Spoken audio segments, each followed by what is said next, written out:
ಬಂದರೆ ಲಕ್ಷ್ಮೀ ದೇವಿ ನಾನು ಸೇರಿ ಹೊಂದುವುದರಿಂದ ಸರೋವರ ಕಾರಣ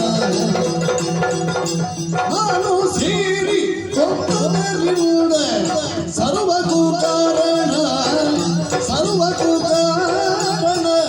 ಲಕ್ಷ್ಮೀ ದೇವಿ.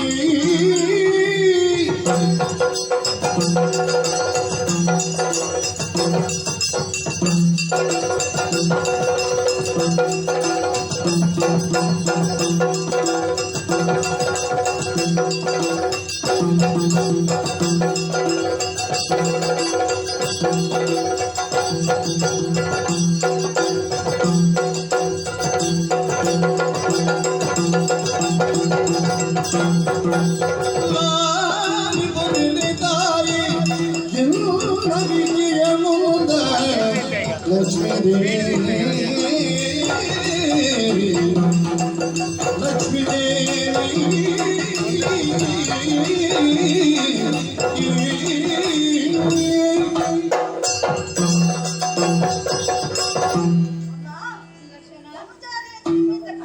ಕರೆದುಕೊಂಡು ಊದಿದನಲ್ಲ ಈ ಶ್ರೀಹರಿ. ಏನು ಮಾಡಿದ್ದಾನೆಂದು ನೀವು ಈ ರೀತಿ ಹೊಗಳುವುದು? ಏನು ಮಾಡಲಿಲ್ಲ. ನಿಜವಾಗಿ ಸಾಧನೆ ಮಾಡಿದವರಿಗೆ ಬಂಧನ ಸಿಗಬೇಕು. ಆದರೆ ಇಲ್ಲಿ ಯಾರನ್ನೋ ಗುಣಿಸಿ ತಾನು ದೊಡ್ಡವರನ್ನಿಸಿಕೊಂಡವರಿಗೆ ಗೌರವಮ್ಮ ತಿಳಿಯಲಿಲ್ಲವೇ? ನಾನು ನಿಮ್ಮ ಗಂಡನೊಂದಿಗೆ ಸೇರಿ ಬಂದಂತಹ ರಾಕ್ಷಸರನ್ನು ಕೊಂದುದರಿಂದ ಆತನಿಗೆ ಜಯ ಪ್ರಾಪ್ತಿಯಾಯಿತು. ಇಲ್ಲದಿದ್ದರೆ ಆ ಘೋರದಾನವನ್ನು ಕೊಲ್ಲಲು ಸಾಧ್ಯವಾಗುತ್ತಿಲ್ಲ. ಅದಕ್ಕೆ ಹೇಳಿತು ನಿಮ್ಮ ಗಂಡನ ಸಾಧನೆಗೆ ಕಾರಣ ಸುದರ್ಶನಾದ ಮುಚ್ಚು ಮುಚ್ಚಲವಾಯ ಕಿಂಚಿನ ವಾಣಿಗೆ ಅಚ್ಚುತಗಿಂತ ವಿನತ್ತ ಬಿರನು ನಿನ್ನ ಹೆಜ್ಜೆಗಾಯ್ತು ಕಂಡುದು.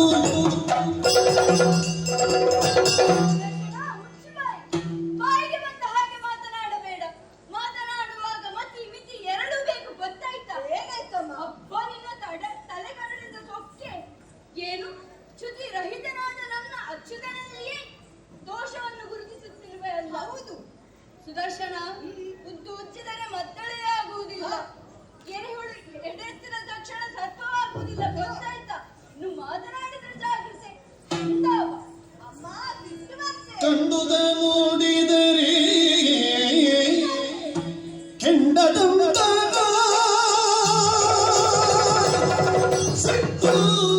ಸಿಕ್ತು ಲಕ್ಷ್ಮೀ ದೇವಿ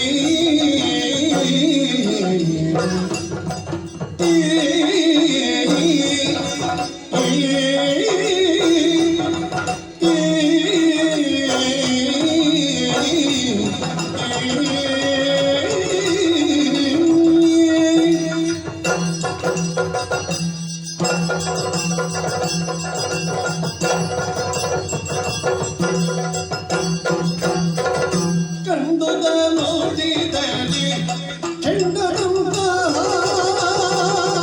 ಸಿಕ್ತು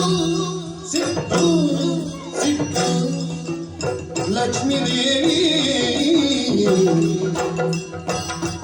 ನಿಮ್ಮ ಗಂಡ ನಾನಲ್ಲದಿದ್ದರೆ ತಂಡ ಖಂಡಿತ. ನಿಮ್ಮ ಗಂಡ ನಾನಲ್ಲದಿದ್ದರೆ ತಂಡ ಖಂಡಿತ ಲಕ್ಷ್ಮೀ ದೇವಿ.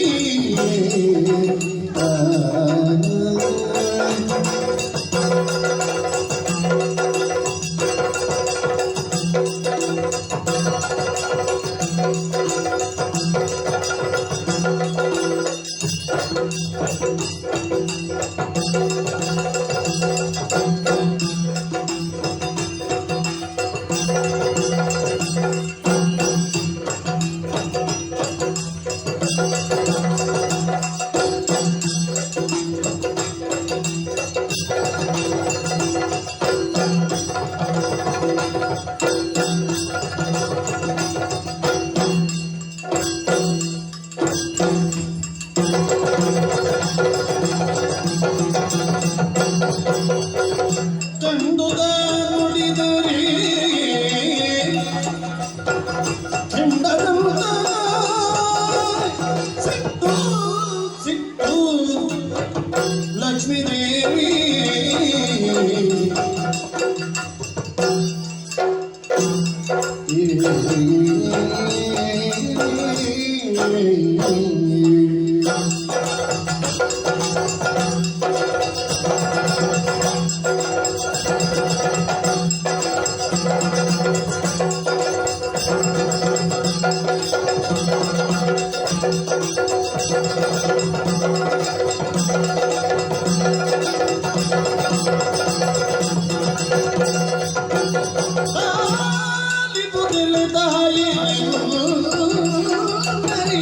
ನೊಂದ ಲಕ್ಷ್ಮೀ ದೇವಿ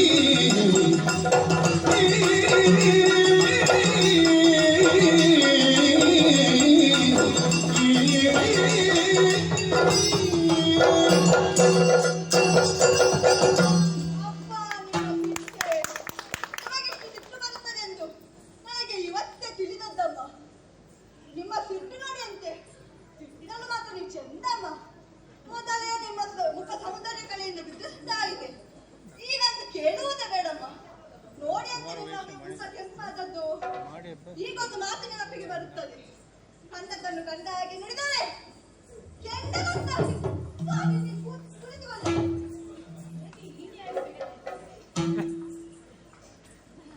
ಅಮ್ಮ, ಕಂಡದನ್ನು ಕಂಡ ಹಾಗೆ ನುಡಿದರೆ ಕೆಂಡದಂತಹ ಸಿಟ್ಟು ಯಾಕೆ ಬಲ್ಲಿರ? ನಾನು ಹೇಳಿದ ವಿಚಾರ ಸತ್ಯವಾಗಿದ್ದರೂ ನಿಮಗೆ ಪಥ್ಯವಾಗಲಿಲ್ಲ. ಇದನ್ನು ಇದ್ದಾಗೆ ಹೇಳಿದರೆ ಎಂತಾಯಿತು? ಹೇಳಿ ಅಂತಮ್ಮ, ನಿಮ್ಮ ಗಂಡ ಯುದ್ಧ ಮಾಡಲು ಜಾಣವೇ? ಅಲ್ಲೇ ಅಲ್ಲ, ನಿಮ್ಮ ಗಂಡನ ಜೊತೆ ನಾನು ಸೇರಿ ಬಂದಂತಹ ರಾಕ್ಷಸರನ್ನು ಕೊಂದುದರಿಂದ ಆತನಿಗೆ ಜಯ ಪ್ರಾಪ್ತಿಯಾಯಿತು. ನಾನಲ್ಲದಿದ್ದರೆ ನಿಮ್ಮ ಗಂಡ ಬರ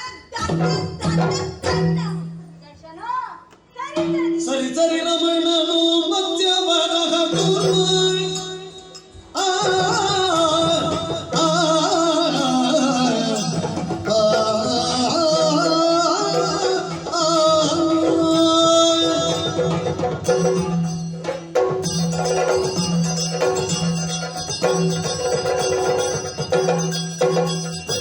ಸರಿ ಸರಿ ರಮಣನು ಮಧ್ಯ ಬರಹ ನರಸಿಂಹಮಟು ರೂಪವ ಧರಿಸಿದವರನ್ನು ಧರಿದವರನ್ನು ಧರಿದವರನ್ನು ಮರೆಯೊಳಗಿದ್ದೆ ಬಿಡು ನೀ ಬೇಡು. ಸರಿ ಸರಿ ರಮಣನು ಮಧ್ಯ ಬರಹ ಪೂರ್ಣ ನರಸಿಂಹಮಟು ರೂಪವ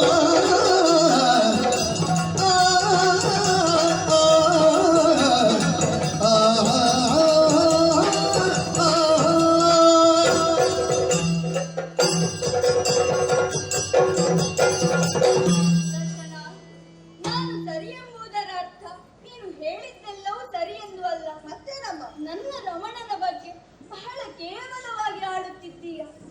ಈಗ ನಾನು ಕೇಳುವ ಪ್ರಶ್ನೆಗಳಿಗೆ ನೀನು ಉತ್ತರಿಸಬೇಕು. ಓಹೋ, ನನ್ನ ಗಂಡ ಮತ್ಸ್ಯಾವತಾರವನ್ನು ತಾಳಿ ತಮಾಸುರನನ್ನು ಕರೆದಾಗ ಸುದರ್ಶನ ಇರಲಿಲ್ಲ. ನಾನು ಇರಲಿಲ್ಲವೇ? ಕೂರ್ಮಾವತಾರವನ್ನು ತಾಳಿ ಮಂದರಾತ್ರಿಯನ್ನು ಎತ್ತುವಾಗ ನೀನಿರಲಿಲ್ಲ. ವರಾಹಾವತಾರವನ್ನು ತಾಳಿ ಹಿರಣ್ಯಾಕ್ಷರನ್ನು ವಧಿಸುವಾಗ ನೀನೆಲ್ಲಿದ್ದೆಯೋ? ನಾರಸಿಂಹಾವತಾರವನ್ನು ತಾಳಿ ಹಿರಣ್ಯಕಶ್ಯಪನನ್ನು ವಧಿಸುವಾಗ ಯಾವ ಮರೆಯೊಳಗೆ ಅಡಗಿದ್ದೆಯೋ? ವಾಮನನಾಗಿ ಬಲಿಯನ್ನು ಪಾತಾಳಕ್ಕೆ ತಳ್ಳುವಾಗ ನೀನೆಲ್ಲಿದ್ದೆಯೋ? ಹೇಳು ಅಮ್ಮ. ನೀವು ಹೇಳಿದ ಎಲ್ಲಾ ಪ್ರಸಂಗದಲ್ಲಿಯೂ ಇದ್ದೆ ನಾನು. ಆ ಪ್ರಸಂಗದಲ್ಲಿ ನಾನು